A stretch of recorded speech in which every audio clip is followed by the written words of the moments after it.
Bienvenidos. Vamos a trabajar una temática que sin duda es muy importante para todos quienes trabajamos en contextos académicos y tenemos alguna intención de publicar o de escribir y que pueda cumplir con los requerimientos que se esperan dentro de los diferentes estamentos. Este espacio se denomina elaborar textos para contextos académicos, elaborado por quien les habla, Zeneida Ceballos Villada. He traído para hacer apertura a este ejercicio una expresión de San Buenaventura en el siglo XVIII. Un hombre puede escribir los libros de otros sin agregar ni cambiar nada, caso en el que se llama simplemente escriba. Otro hombre escribe obras ajenas con adiciones que no son suyas, siendo llamado compilador. Otro hombre escribe obras tanto suyas como ajenas y juntando las suyas a título de explicación se llama comentador. Otro escribe tanto su obra como la de los otros, pero da lugar principal a la suya, juntando las restantes con el propósito de confirmación. Este hombre sería llamado escritor. Y la invitación en este espacio es a asumir este lugar de escritores. En este sentido, pues retomamos una afirmación de Anna Teberovsky, en el que se menciona que los actos de comunicación académica se realizan fundamentalmente a través de textos escritos. Sabemos que el tema de exposición o de presentación es fundamental. Sin embargo, al pensar en esas comunicaciones que queremos que perduren, pues se deben dar de manera escrita. Y en este sentido, pues empezamos a pensar en algunas recomendaciones que pueden ser útiles en todo el ejercicio de escribir. Una de esas primeras orientaciones es recordar que todos los textos, y sin tener en cuenta la denominación, deben tener siempre tres componentes: una introducción, un desarrollo del texto y una conclusión. Independientemente cómo se llame, cada texto, para que tenga sentido completo, debería contener estos tres apartes. Además, deberíamos garantizar que pueda conservarse un hilo conductor claro entre cada uno de estos componentes. Adicionalmente, es importante que se consideren en principio los aspectos técnicos y de estructura exigidos, ya sea dentro de las universidades, las revistas o diferentes instituciones donde se quiera publicar o con quien se quiera publicar, pues hay que tener en cuenta esos requerimientos técnicos de forma, de estructura, de contenido. Adicionalmente a esto, hablando de contenido, pues también tendríamos que revisar pues la pertinencia de las temáticas, la manera como se organizan esos contenidos para que realmente puedan ser pertinentes. Y sin duda hay un componente fundamental que es el ético. Sabemos que hay diferentes regulaciones para este propósito. Ya la APA tiene unos requerimientos sobre investigaciones y sobre publicación, entonces la invitación es a tenerlos en cuenta. Entre ellos, uno de los más importantes es el no plagio. Y no plagio no solamente con aquel plagio que se da con la intención de plagiar, pero también aquellas que se da por desconocimiento de las normas de citación. Entonces habría que estar absolutamente atentos a esta situación. Siempre nos preguntamos el cómo iniciar la construcción de un texto, el saber por dónde comienzo, qué debe ir primero, y siempre va a ser un ejercicio que no es sencillo. Entonces, retomando un poco como algunas orientaciones de Bas, de Kes, de Teberovsky, de Casteló, pues empezamos a retomar algunos puntos que pueden ser útiles para todos. Pensar primero que hay necesidad de planificar antes y durante la escritura. La escritura no es un ejercicio caprichoso ni de inspiración cuántica, por decirlo de alguna manera, sino que hace parte de un ejercicio estructurado, organizado, que, como hemos dicho, requiere de planificación. Además de esa planificación, hay necesidad de organizar información. ¿Y qué implica organizar información? Organizar ideas, pero también organizar los textos, los artículos sobre los que nosotros querramos que se va a organizar dentro del ejercicio escritural. Seleccionar y establecer relaciones entre las ideas. Y creo que ahí hay un desorden. Habría primero que trabajar sobre la generación de ideas, describir las ideas para a partir de ello sí seleccionar y establecer relaciones entre las ideas. Adicional a eso, es absolutamente importante tener en cuenta que hay que leer para escribir, hablar para escribir. Muchas veces dentro de las lecturas, dentro de las escrituras de otros encontramos ideas, conceptos, estructuras que pueden ser útiles a la hora de la escritura, y hay otra práctica que expertos usan y es hablar, tertulias o simplemente comentar con un experto o con un conocido que tenga pues el nivel académico que nos facilite o nos ayude a clarificar ideas. Sin duda entonces no pudiera pensarse en un paso a paso riguroso que cada uno tendría que cumplir. Sin embargo, se pueden pensar que hay algunos puntos que pudieran considerarse a la hora de hablar de un posible paso a paso. Entonces, el poder iniciar por organizar las tesis que se quiere plantear.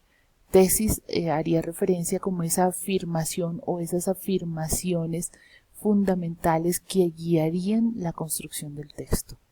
Seguidamente, poder establecer alrededor de esa tesis las ideas fuerzas que se quieran presentar. Además de ello, se pudieran enumerar y luego ordenar en cuanto a la prioridad de las ideas que se quieren escribir dentro del texto que se está construyendo. Una vez establecidas y priorizadas las ideas, hay un ejercicio de desarrollar esas ideas dentro de una estructura y utilizando citas. ¿Qué son las citas? Son citas directas o indirectas, textos que se pueden traer de otros autores de manera textual que deben ser correctamente citados, pero no solamente los textos literales, sino también las ideas que se pueden apoyar de otros autores que igual tienen que ser referenciados, citados conforme a las normas. Una vez construido ese texto tenemos un primer borrador. ¿Cuál es el propósito fundamental sobre ello? Leerlo porque en la medida que se lee se puede encontrar diferentes situaciones que pueden ser mejoradas. Adicional a eso hay una recomendación también y es el de reposar, porque cuando se escribe sobre un mismo texto de manera incansable puede que se pierda la objetividad sobre el mismo. Entonces hay algunos quienes dicen, bueno, hay que dejarlo reposar por un tiempo para volverlo a releer y seguramente allí van a encontrar otros elementos que le van a ayudar a mejorar su texto. También es fundamental aceptar las críticas de un segundo lector. Estas críticas del segundo lector le ayudan también a revisar, a proponer otros aspectos que permitan cualificar el ejercicio sobre el que se esté trabajando.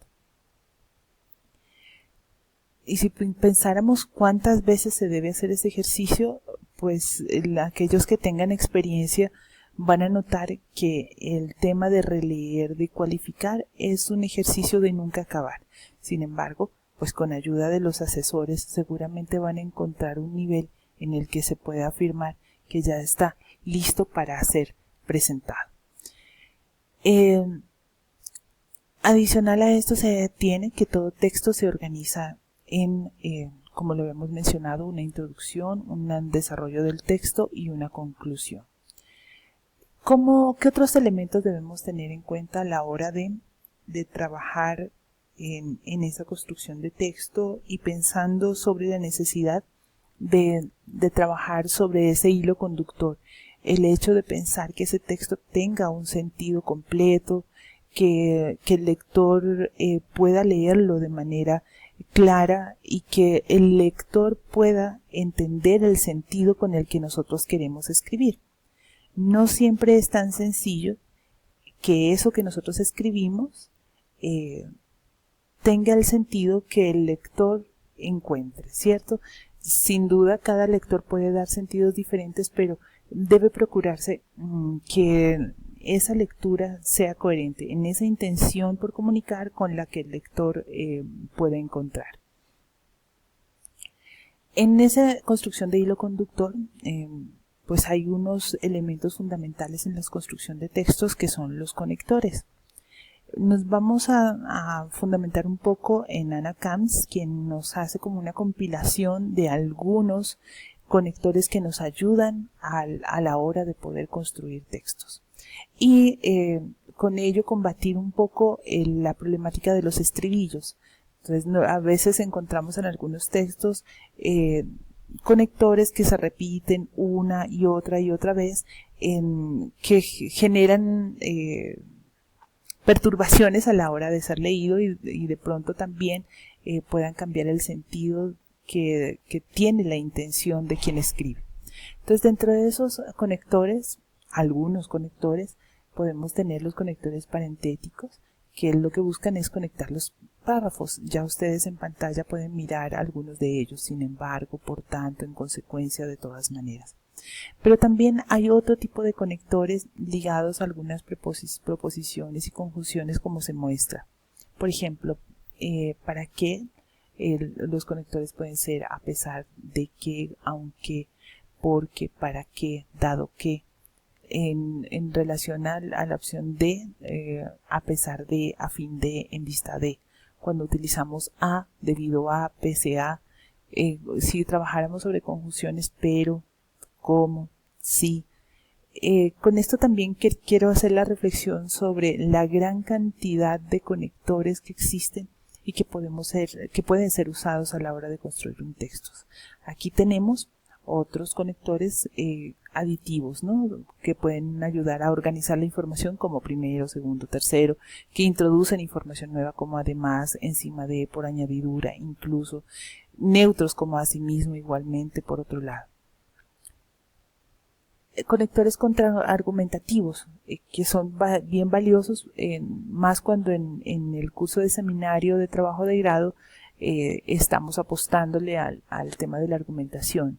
Entonces, conectores como alrededor de pero, sin embargo, no obstante, ahora bien, con todo, aún así, más, de todas formas, cuando se utiliza aunque, a pesar de que, pues, pese a que, si bien, cuando utilizamos conectores relacionados con mientras que, en tanto que, en cambio, por el contrario, conectores causales o consecutivos, que ya habíamos revisado hace un momento, pero que los traemos nuevamente.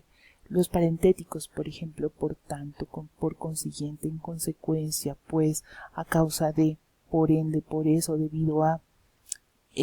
Oracionales, por ejemplo, de manera que, así que, de ahí que, de modo que. Los conectores reformuladores, que pueden ser explicativos.